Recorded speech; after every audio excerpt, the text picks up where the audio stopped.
चलो, तो अपना दूसरा जो यूनिट है उसका नाम है कंसिडरेशन, है ना। इसका मीनिंग क्या है?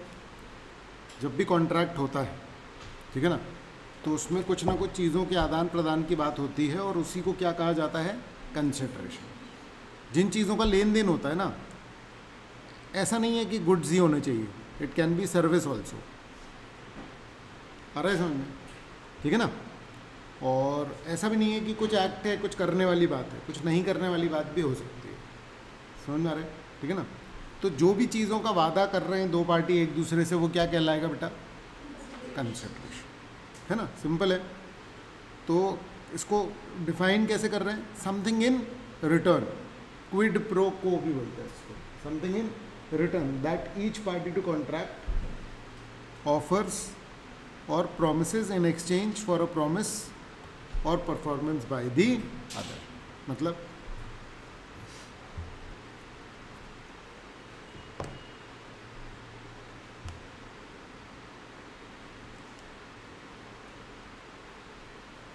क्या बोल रहे हैं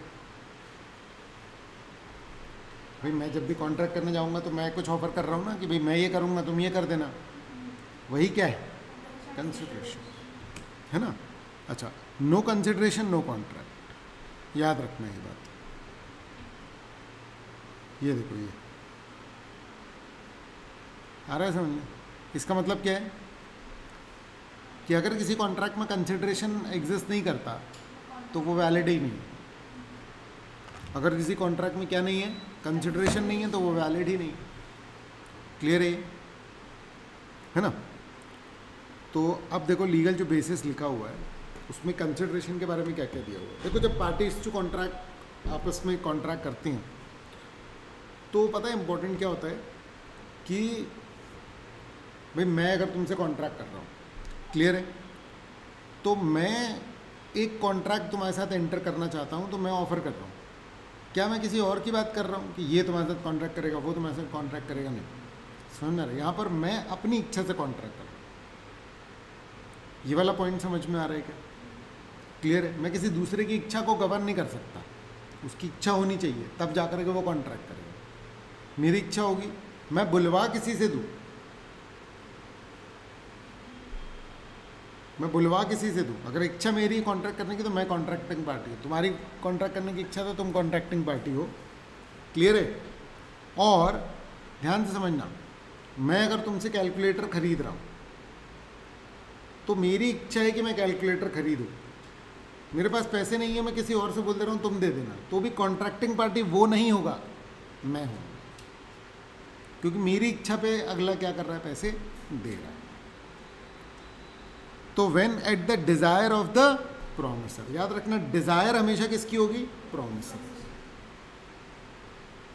जब मेरी डिजायर पे मैं या कोई भी और व्यक्ति, प्रोमिसी और एनी अदर पर्सन कुछ कर रहा है या करेगा, हैज डन, एब्सटेन्ड और डज और abstain from doing, promises to do something.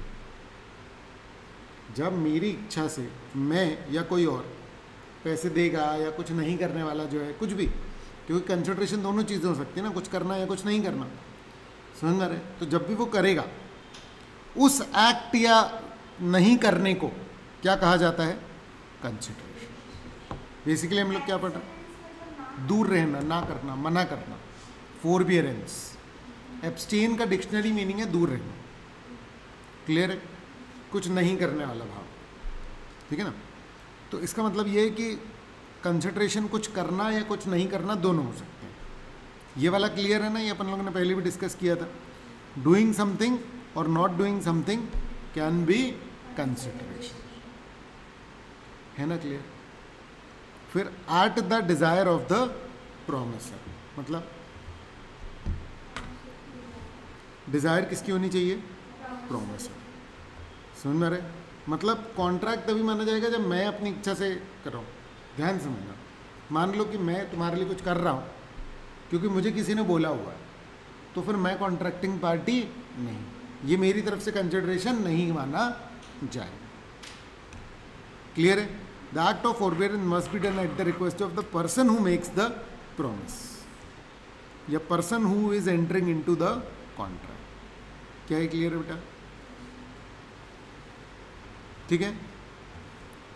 Bye promisee और एनी अदर पर्सन, इसका मतलब क्या है, कंसिडरेशन कोई भी दे सकता है, पार्टी टू कॉन्ट्रैक्ट भी दे सकती है कंसिडरेशन, और कंसिडरेशन किसी थर्ड पार्टी से भी आ रहा है तो भी हमारे बीच में जो कॉन्ट्रैक्ट है वो वैलिड है, तो भी ये जो कंसिडरेशन है वो वैलिड है।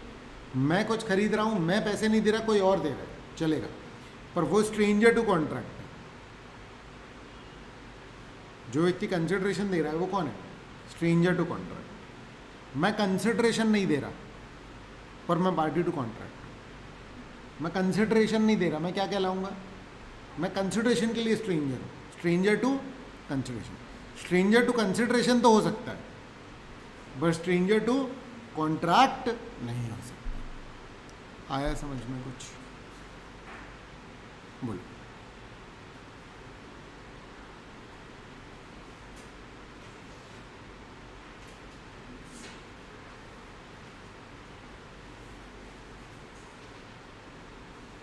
क्या है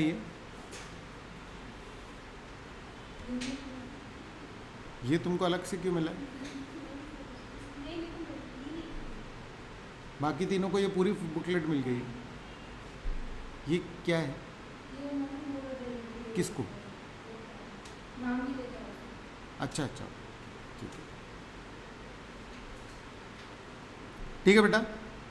तो बाय प्रोमिसी और एनी अदर पर्सन, क्लियर है? कंसिडरेशन किसी से भी आ सकता है, समझ में आ रहा है? प्रोमिसी से भी और किसी अन्य व्यक्ति से भी, क्लियर है?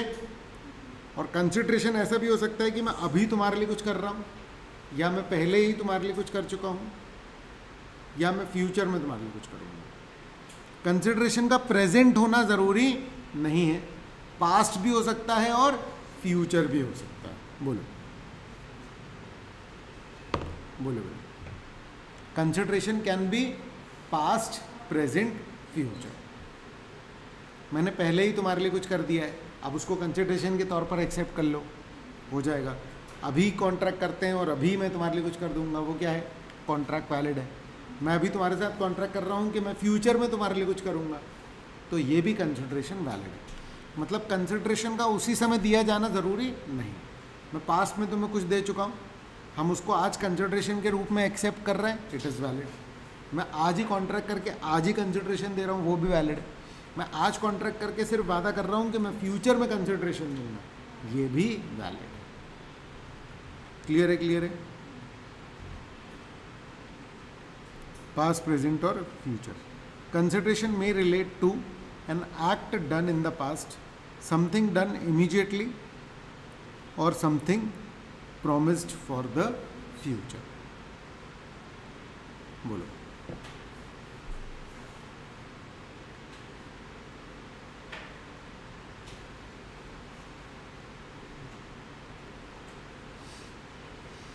ठीक है, डन है ना? अब कंसिडरेशन क्या होता है, तो अब और उसी डेफिनेशन को अपन डिटेल कर रहे हैं। कोई एक्ट हो सकता है, मैं तुम्हें ये कैलकुलेटर दे रहा हूँ पैसे में, ये क्या हो गया, मेरी तरफ से कंसिडरेशन। पैसे क्या हो गए, तुम्हारी तरफ से कंसिडरेशन। समझ में रहे? मैं तुम्हें पढ़ा रहा हूँ, तो मेरा पढ़ाना क्या है, कंसिडरेशन। तुम्हारा फीस देना क्या है, कंसिडरेशन। तुम मूवी देखने गए तो उनका मूवी दिखाना तुम्हारे लिए क्या है, कंसिडरेशन। तुम्हारा पैसे देना क्या है, कंसिडरेशन। क्लियर है ये, है ना? Ajay guaranteed payment of good sold on 1 month credit to Bhuvan by Bhuvan to Chaitanya. ये भी एक कंसिडरेशन है, जिसमें कि मैं किसी को गारंटी दे रहा हूँ कि वो तुम्हारा लोन चुका देगा। समझ में आ रहा है?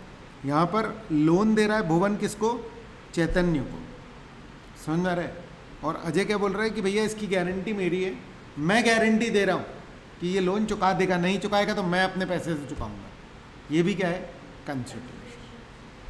क्लियर है? Bhuvan's act of selling on credit is the consideration for अजय's प्रॉमिस ऑफ गारंटी। बोलो, ये क्लियर है क्या? है ना? एक कॉलेज प्रॉमिस कर रहा है कि भैया जिसके 95% से ज़्यादा आएंगे उसको हम जॉब दिलाएंगे।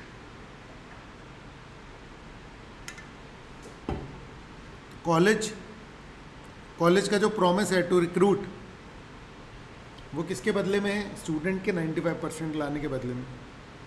ठीक है ना? अब देखो एक चीज़ समझो, ज़रूरी नहीं है कि एक तरफ पैसे ही हों। मैं तुम्हारे लिए कुछ कर रहा हूँ, तुम मेरे लिए कुछ कर रहे हो, और दोनों में पैसे इन्वॉल्व नहीं है, तो भी वो एक वैलिड कॉन्ट्रैक्ट होगा। समझ में आ रहा है?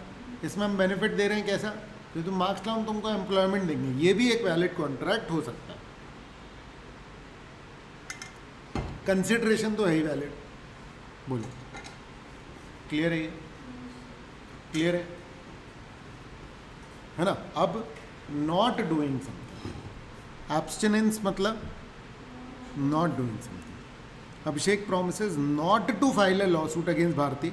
अगर भारती पैसे में 1 लाख रुपए दे दो तो हम तुम्हारे ऊपर केस फाइल नहीं करेंगे। झूठा केस नहीं है, जेन्युइन है, तो उसका नहीं केस करना विल बी व्हाट, कंसिडरेशन। उसका केस नहीं करना ही क्या है, कंसिडरेशन। क्लियर है? क्लियर है? ABC offers 2 lakhs to XYZ so that XYZ does not open an electric shop within 1 kilometer of ABC's shop. ठीक है? क्लियर है? इसको रीड करो 1 सेकेंड। ठीक है?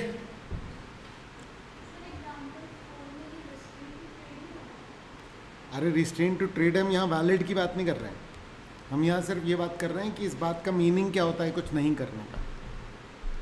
इनवैलिड है। आप किसी को अगर दुकान खोलने से रोक रहे हो तो वो इनवैलिड है, पर ये क्या है, नहीं करना क्या होता है उसको डिफाइन किया जा रहा है। आ रहा है समझ में? है ना? कि वो बोल रहा है कि नहीं खोलो यहाँ पर शॉप, ये कंसिडरेशन। हम ये नहीं बोल रहे ये वैलिड है, ये इनवैलिड है, ऐसा नहीं होना चाहिए, पर नहीं करना एक कंसिडरेशन है। ठीक है? Forms and features of consideration. अब बेनिफिट एंड डेट्रीमेंट। डेट्रीमेंट मतलब नुकसान। भाई मैं कोई भी चीज़ प्रोवाइड करूंगा तो तुम्हारा बेनिफिट है, मेरा नुकसान है। तुम कोई भी चीज़ प्रोवाइड करोगे, तुम्हारा डेट्रीमेंट है, मेरा बेनिफिट है। तो हमारा जो कंसिडरेशन होता है ना, वो यही होता है, it involves benefit of one party and detriment to other. आ रहा है ये समझ में? एक पार्टी के लिए फायदा है, एक के लिए नुकसान। फिर क्या है, it must be at the desire of the promiser. मतलब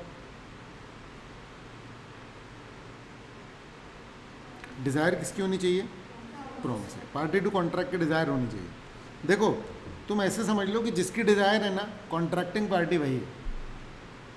कोई व्यक्ति जो कंसिडरेशन प्रोवाइड कर रहा है पर अपनी इच्छा से नहीं, किसी और के कहने पर, वो वैलिड पार्टी ही नहीं, वो वैलिड कंसिडरेशन वैसा नहीं है। मतलब नहीं आया समझ में?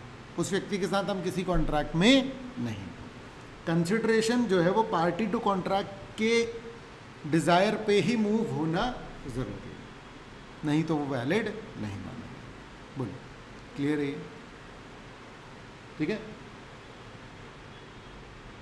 ठीक। आ किसी से भी सकता है।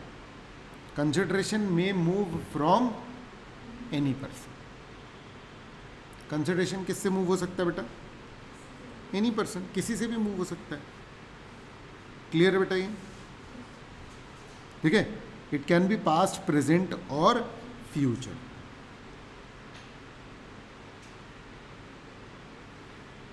बोलो, past consideration, an act done before the promise. Present consideration, an act done at the same time as the promise. Or future, an act or abstinence promised for a later date. हाँ बेटा, देखो ये वैसे अभी detail होने वाला है, ये सारे जो है ना, देखो ये पूरे डिटेल में होने वाला है। देखो नीचे देखोगे तो must move at the desire of the promiser. खैर पॉइंट ये है कि अगर मैं मान लो तुम्हारे से कोई चीज़ खरीद रहा हूँ तो पैसे मैं ही दूँ ऐसा ज़रूरी नहीं है, पैसे कोई और भी देगा, तो हमारे बीच में जो कॉन्ट्रैक्ट हो वो वैलिड कॉन्ट्रैक्ट माना जाए। क्लियर है? ठीक है ना? तो अब अपन इनकी डिटेलिंग करते हैं एक एक पॉइंट की, कि कंसिडरेशन को लेकर के लीगल रूल्स जो हैं वो क्या है। ठीक है बेटा? हेलो,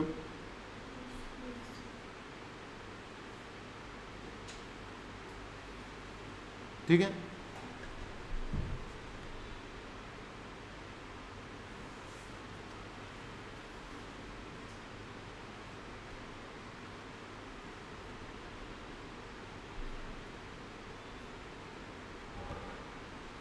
ठीक है बेटा। Consideration must move at the desire of the promisor. देखो, दो पार्टी कॉन्ट्रैक्ट कर रही हैं। अगर मान लो कि ये अपना फ्रिज बेच रहा है, तो ए की इच्छा होनी चाहिए कि वो फ्रिज बेच रहा है और बी की इच्छा होनी चाहिए कि उसको फ्रिज खरीदना है। तो अगर ए इनिशिएट कर रहा है तो ए कौन है? प्रोमिसर। तो this must move at the desire of the promisor. समझ में रहा है? और यहां पर पैसे,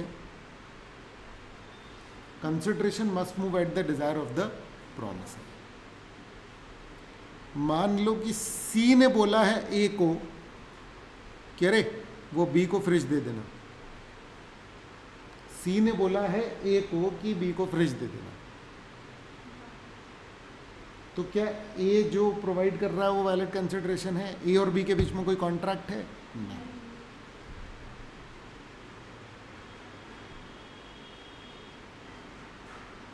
आया समझ? ए और बी के बीच में वैलिड कॉन्ट्रैक्ट नहीं होगा अगर इच्छा किसकी है फ्रिज देने की? सी की। बोलो, क्लियर है?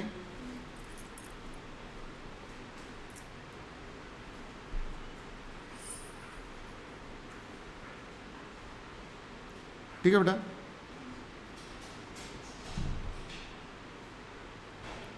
ठीक है, फिर क्या है ना? इसमें एक पर्टिकुलर केस जो है वो नॉर्मली डिस्कस होता है। ठीक है, जिसमें बलदेव सिंह है,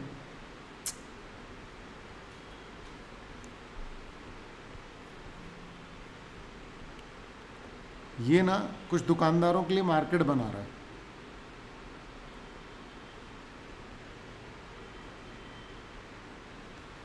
ठीक है, तो ये जो दुकानदार हैं, इन दुकानदारों ने इससे वादा किया कि भैया हमारी जो भी सेल्स होगी उसका 5% देंगे। तो बलदेव सिंह ने माना कि भैया ये वैलिड कॉन्ट्रैक्ट है। लेकिन एक्चुअली में क्या था कि कलेक्टर जो था ना, उसने बोला हुआ था बलदेव सिंह को कि भैया ये मार्केट जो है वो बनाओ।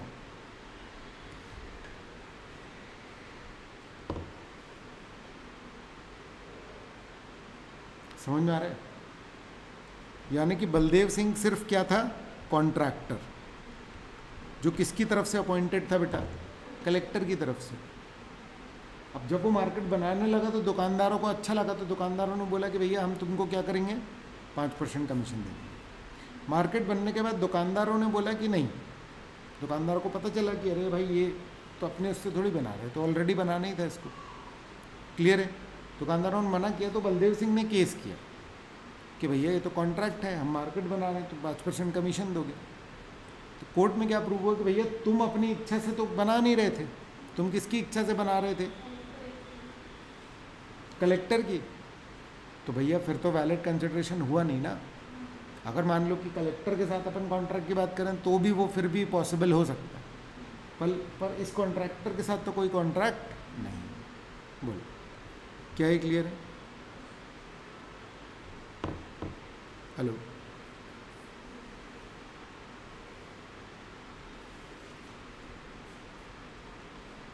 ठीक है बेटा? हेलो, ठीक बात है बेटा?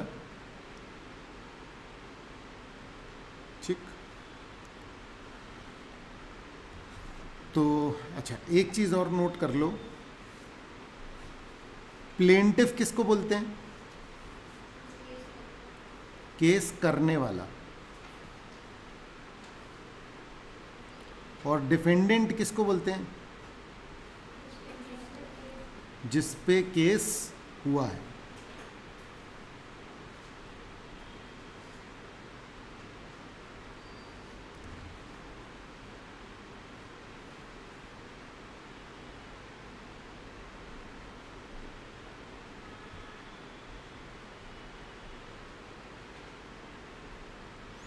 द एक्ट और abstinence constituting consideration must be done at the request or desire of the person making the promise, है ना. The rule ensures the return element in consideration is specifically required by the promise. Promisor की इच्छा होनी चाहिए कि मैं ये provide कर रहा हूँ, आप ये प्रोवाइड करना. इच्छा प्रोमिसर की होनी चाहिए, आए कहीं से भी कंसिडरेशन.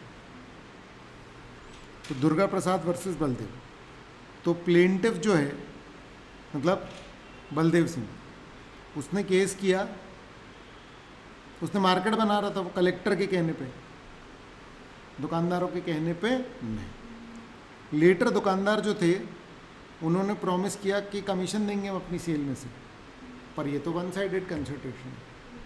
कॉन्ट्रैक्ट तभी वैलिड होता है जब बोथ साइडेड कंसिडरेशन होता है, नोट करो. Contract is valid only in case of both side consideration.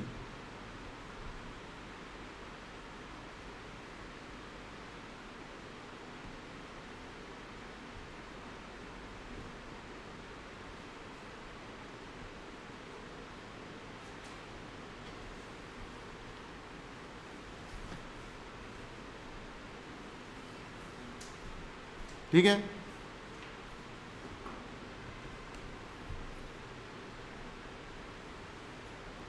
तो ये प्रॉमिस वॉइड हो गया. क्यों? मतलब ये पूरा कॉन्ट्रैक्ट कैंसिल हो गया, कॉन्ट्रैक्ट माना ही नहीं गया, क्योंकि जिसने केस किया था वो अपनी तरफ से कुछ प्रोवाइड कर नहीं रहा था. इच्छा किसकी थी? Collector.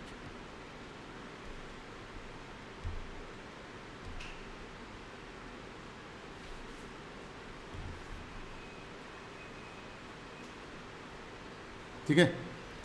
Are saves A's goods from fire without being asked.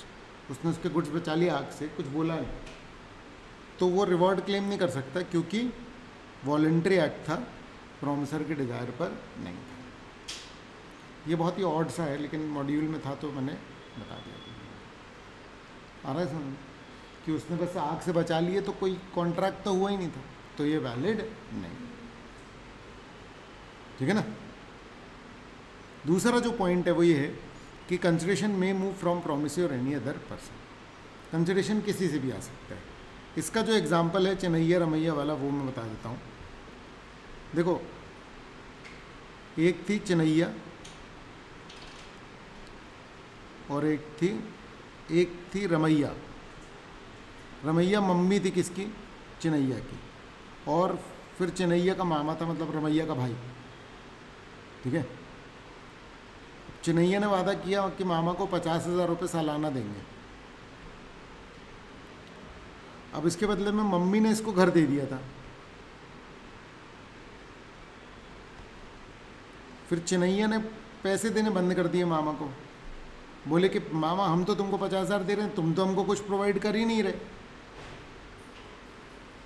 बोले अरे घर मिला ना. बोले वो तो मम्मी ने दिया है.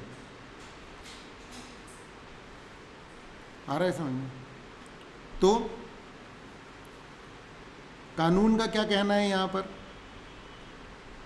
कि अगर किसी अन्य व्यक्ति से भी कंसिडरेशन आया है तो वो वैलिड है. तो यानी इस केस में जीता कौन? मामा. मामा कुछ प्रोवाइड नहीं कर रहा, लेकिन मामा के ही बिहाफ में रमैया ने क्या किया है? घर दिया है चेन्नैया को. इस कारण से इस कॉन्ट्रैक्ट में चेन्नैया को ये निर्देश दिए गए कि आप 50,000 रुपये दो. क्यों? क्योंकि आपको बदले में क्या मिल रहा है? घर. क्लियर है? क्लियर है? आया समझ में?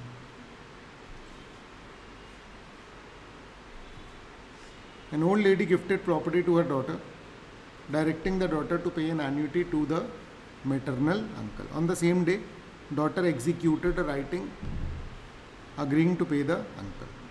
The daughter failed to pay. Uncle could recover. Uncle को रिकवरी मिल जाएगी, मतलब मामा को रिकवरी मिल जाएगी. बोलो क्लियर है?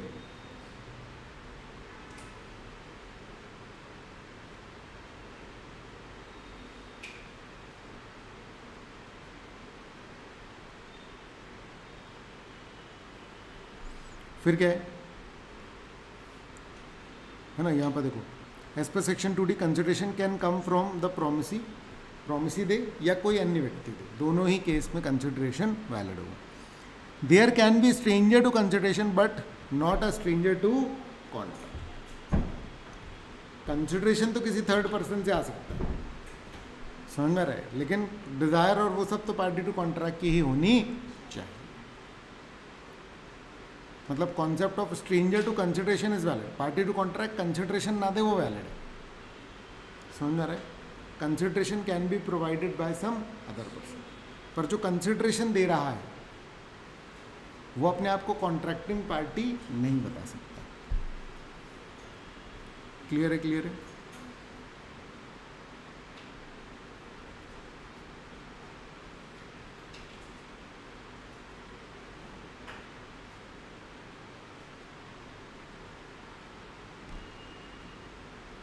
बोलो, ठीक है ना। Executed and executory consideration.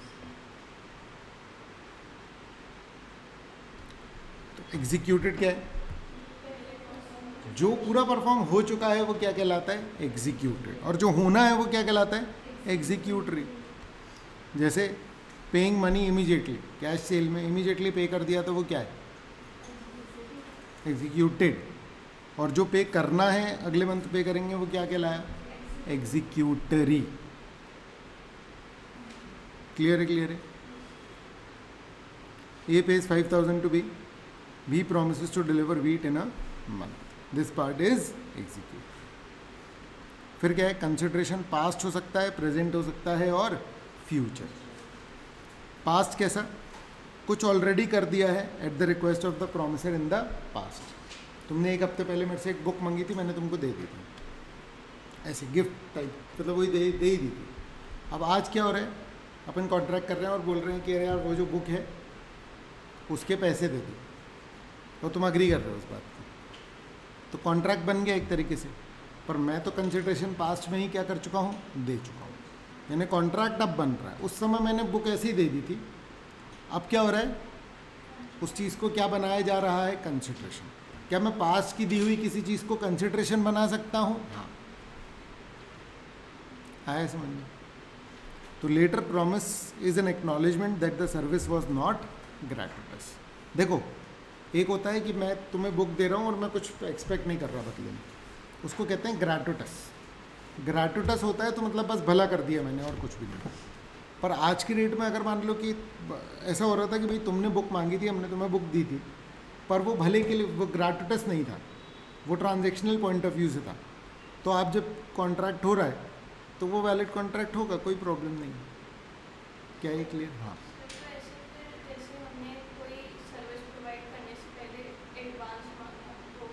तो फिर तो वो प्रेजेंट ही हो गया बेटा। देखो समझो, फिर वो फ्यूचर हो गया। देखो इस बात को समझो, ठीक है। ये है टाइमलाइन, ये है पॉइंट ऑफ कॉन्ट्रैक्ट।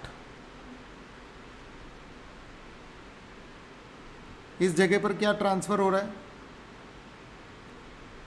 इस जगह पर, इस पॉइंट पर क्या हो रहा है? कॉन्ट्रैक्ट हो रहा है। अब जो कंसिडरेशन है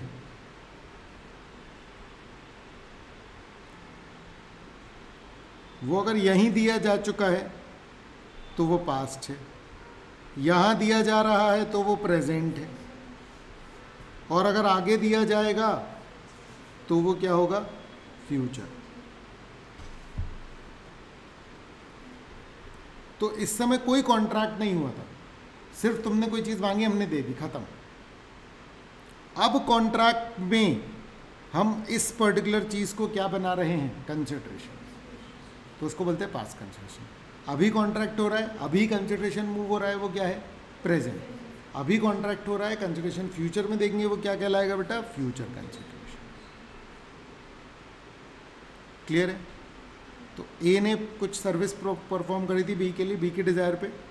एक वीक बाद बी ने प्रॉमिस किया कि हम पे कर देंगे, तो ये प्रॉमिस एनफोर्सेबल है, ये वैलिड कॉन्ट्रैक्ट होगा।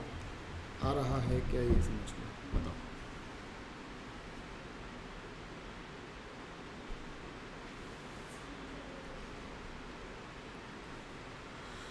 बोलो बोलो बोलो।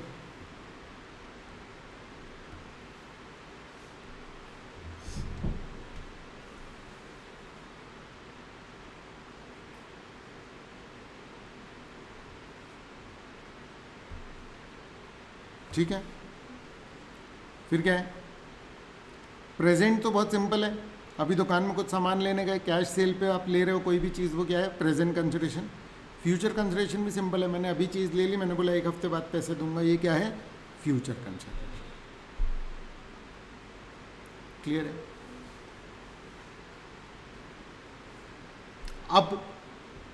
अब एक और मेन बात क्या है बेटा, कि कंसिडरेशन का भरपूर होना ज़रूरी नहीं। मतलब 100 रुपये की चीज़ के बदले में 100 रुपये ही मिले तभी वैलिड होगा, ऐसा कुछ भी नहीं है। मैंने तुम्हें 100 रुपये की चीज़ दी, तुमने 10 रुपये दिए, मैं फुल सेटिस्फेक्शन से उसको एक्सेप्ट कर रहा हूँ पूरे होशो आवास में, बिना किसी दबाव के, तो वो एक वैलिड कंसिडरेशन माना जाएगा। चीज़ें आपने बहुत सस्ते में बेच दी, सिर्फ इस कारण से कोई चीज़ इनवैलिड हो जाए ऐसा नहीं होता। आया समझ? ठीक है। तो अगर चीज़ें सस्ती भी बेच दी जाए तो भी वो क्या कहलाएंगी, क्लियर है। No requirement that the consideration be equal in value to the promise. Expression 2 clarifies that if the party freely consents. ध्यान से सुनना बेटा, मैं ये मोबाइल जो है 40,000 का मैं 40 रुपये में बेच दूँ, वैलिड होगा क्या? अगर मैं पूरी इच्छा से अपने प्रॉपरली अगर इसको 40 रुपये में बेच रहा हूँ तो ये वैलिड है। समझ में आ रहा है? अच्छा, अगर मान लो कि ये 40 में बिका है, मुझसे खरीदा गया है 40 में, फिर मैं कोर्ट में गया हूँ और मैं बोल रहा हूँ कि सर ये ज़बरदस्ती कॉन्ट्रैक्ट हुआ, तो मैं कह रहा हूँ कि सर ये कॉन्ट्रैक्ट कैंसिल कर दीजिए जज साहब। जज साहब कह रहे कि क्यों? तो अगर मैं बोलूँगा जज साहब को क्योंकि 40 रुपये कंसिडरेशन, तो जज साहब क्या बोलेंगे कि नहीं वैलिड रहेगा, कम कंसिडरेशन में भी पहले सोचना चाहिए था। पर मैं अगर जज साहब से क्या कहूँ कि जज साहब ये कॉन्ट्रैक्ट कैंसिल करा दिए, जज साहब कह रहे क्यों? मैं कह रहा हूँ ये ज़बरदस्ती कॉन्ट्रैक्ट हुआ। वो कह रहे कि साबित करो। मैंने कहा 40 रुपये में कौन मोबाइल बेचता है? समझ में आ रही है बात? तो अब ये कॉन्ट्रैक्ट कैंसिल हो जाएगा क्योंकि मैं ग्राउंड कौन सा रख रहा हूँ कि कोर्जन हुआ है, ज़बरदस्ती किया गया है ये कॉन्ट्रैक्ट मुझसे। नहीं आया समझ में? क्लियर है? ज़बरदस्ती कॉन्ट्रैक्ट किया है तो क्या होगा, इस कारण से कैंसिल हो जाएगा कि कोर्जन हुआ है, पर इस कारण से कैंसिल नहीं हो सकता कि सस्ता है। पर ज़बरदस्ती को साबित करने के लिए सस्ता जो है वो एक सबूत के तौर पर यूज़ हो रहा। 40 रुपये मैंने ये प्रूव करने के लिए बताए कि देखो जब कॉन्ट्रैक्ट ज़बरदस्ती हो। नहीं आया समझ? अगर मान लो कि मैं इसको पूरे विश्वास में नॉर्मली 40 का बेच देता हूँ, तो क्या मैं वापस मांग सकता हूँ कि ये एक वैलिड कॉन्ट्रैक्ट है? वापस मांग सकता हूँ, या ये एक वैलिड कॉन्ट्रैक्ट है? वैलिड कॉन्ट्रैक्ट है तो क्या मैं वापस मांग सकता हूँ? नहीं, हो गया ट्रांजेक्शन। समझ में आ रहा है? पर अगर मान लो कोई भी कॉन्ट्रैक्ट कैसे होता है, बिना फ्री कंसेंट के, वो अपना अगला चैप्टर है, उसमें अपन लोग जैसे ये कोर्जन हुआ या इंडियन इन्फ्लुएंस हुआ, कुछ झूठ बोला गया, इस चक्कर में मैंने ये मोबाइल तुमको कितने में बेच दिया? 40 में। तो अब मैं कोर्ट में इसको कैंसिल करा सकता हूँ, लेकिन ग्राउंड क्या होगा? ग्राउंड ये नहीं हो सकता कि देखो सस्ता है। ग्राउंड ये है कि कॉन्ट्रैक्ट ज़बरदस्ती हुआ है, धोखे से हुआ है, मेंटली प्रेशराइज करके हुआ है। इस ग्राउंड पे कॉन्ट्रैक्ट कैंसिल होगा। और इस ग्राउंड को प्रूव करने के लिए मैं कोर्ट को क्या कह रहा हूँ कि सर देखो ना कितना सस्ता है। तो आपको लग रहा है मैंने अपनी इच्छा से बेचा होगा? नहीं, मेरी इच्छा नहीं थी इसको बेचने की, मुझसे ज़बरदस्ती ये कॉन्ट्रैक्ट कराया गया। ये क्लियर है?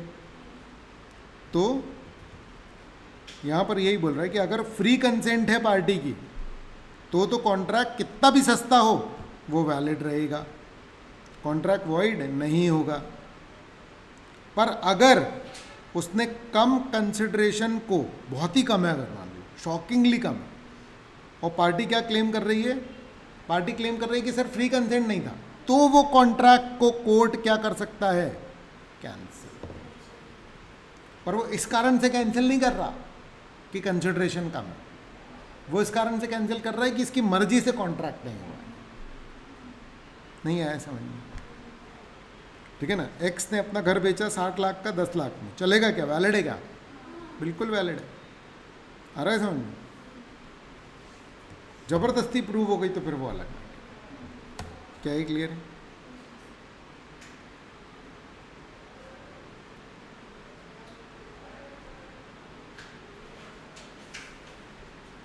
ठीक है, ठीक है ना? अब performance of legal obligation is not a valid consideration.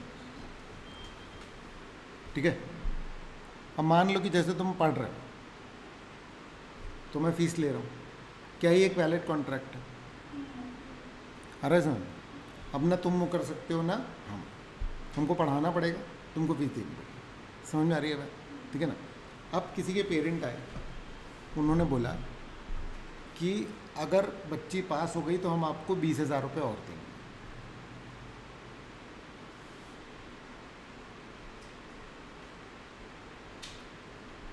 क्या ये एक वैलिड कॉन्ट्रैक्ट है? क्यों?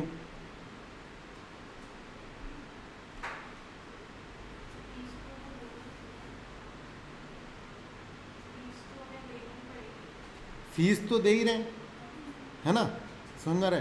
वो बोल रहे अगर पास हो जाएगी तो 20,000 रुपये और देंगे। फिर बच्ची पास हो गई, उन्होंने 20,000 देने से मना कर दिया। क्या मैं केस कर सकता हूँ? क्यों? तो उन्होंने बोला ना कि अगर पास हो जाएंगे तो 20,000 और देंगे। मैं पास हो जाना प्रोवाइड नहीं कर रहा हूँ, मैं क्या प्रोवाइड कर रहा हूँ? क्लासेस। क्या पास करवाना मेरे हाथ में है?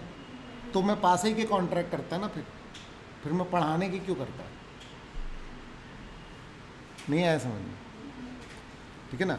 तो अगर मैं पढ़ाने के लिए ऑलरेडी फीस डिसाइड कर चुका हूँ तो ये 20,000 में मैं और क्या करूँगा? पढ़ा ही रहा हूँ ना। नहीं आया समझ में? मैं क्या एक्स्ट्रा कर दूँगा? तुम्हें पॉइंट समझ में आ रहा है? ठीक है ना? तो बेसिकली ये जो बाद के 20,000 हैं ये विदाउट कंसिडरेशन कहलाए, क्योंकि ये 20,000 किस काम के लिए मिल रहे हैं? जो काम मुझे ऑलरेडी करना है। नहीं आया समझ में? क्या ये क्लियर है ना? तो अगर किसी की ऑलरेडी कोई ऑब्लिगेशन उसी को परफॉर्म करने के लिए अगर कंसिडरेशन मिले तो वो कोई वैलिड कॉन्ट्रैक्ट नहीं है ना। जैसे मेरे को अपने शादी का रजिस्ट्रेशन कराने जाना था, तो जो बंदा था वो सरकारी व्यक्ति, उसको क्या करना था? शादी का रजिस्ट्रेशन, मुझे फीस देनी थी। अब वो कह रहा है कि अगर आप मुझे 100 रुपये दोगे तो मैं आपको जल्दी दे दूँगा। अब बताओ, क्या ये एक वैलिड कॉन्ट्रैक्ट है? समझ में आ रहा है? तो अगर मैं उसको 500 रुपये दे रहा हूँ तो वो क्या है? Without consideration. नहीं आया समझ में? जिसकी जो ऑलरेडी लीगल ऑब्लिगेशन है उसको थोड़ी ना वो कंसिडरेशन बता करके पैसे वसूल लेगा। बोलो, क्या है क्लियर है? लेकिन अगर मान लो किसी के पेरेंट बोले कि भैया ये लो 20,000, मेरी बच्ची के 20 टेस्ट और करा देना, तो वो नहीं आया समझ। तो if a person performs an act that they are already legally bound to perform, it cannot be valid consideration. Example, paying a witness extra to appear in the court. अब विटनेस को तुम ऑल पैसे दे रहे हो court में आने के लिए, उसके ऊपर ऑलरेडी कोर्ट ने बोला हुआ है कि आना है, तुम उसको और पैसे दे रहे कि आ जाना भाई, नॉट वैलिड। हाँ, ऐसे कह सकते हो कि double consideration is not valid. पर ये समझने के लिए लिखोगे ऐसे इसको, if someone promises to do more than their legal duty, वही 20 टेस्ट, और वो पब्लिक समन नोटिस होता है। जब भी कोर्ट नोटिस देता है तो उसको समन कहते हैं, SUMMON। समन्ड मतलब नोटिस दिया गया है। क्लियर है? तो अगर कोई अपनी लीगल ड्यूटी से ज़्यादा करने के लिए तैयार है तो फिर वो क्या होगा, एक वैलिड कंसिडरेशन। बोलो क्लियर है? आ रहा है समझ में? तो जैसे डॉक्टर है, उसको ट्रीटमेंट की फीस दे रहे हैं, अब उसको बोल रहे हैं कि अगर ठीक हो जाएगा तो और पैसे देंगे, फिर नहीं दिए तो क्या होगा? मतलब डॉक्टर एनफोर्स कर सकता है कि एक्स्ट्रा रुपए? नहीं, क्योंकि उसके हाथ में इलाज करना है, उसके लिए वो ऑलरेडी कंसिडरेशन ले रहा है। बोलो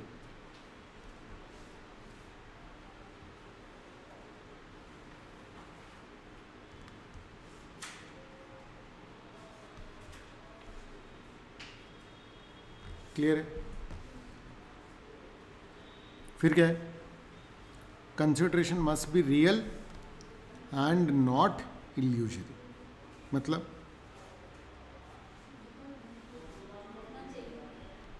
ऐसा नहीं कि भाई तुम हमें 10,000 रुपये दो, हम तुम्हें आशीर्वाद दे रहे हैं। It has to be real, कुछ होना चाहिए जिसको कि वैल्यू प्रोवाइड कर सके कानून। आ रहा है समझ में? कि 10,000 रुपये तो हम तुमको भभूत देते रहे।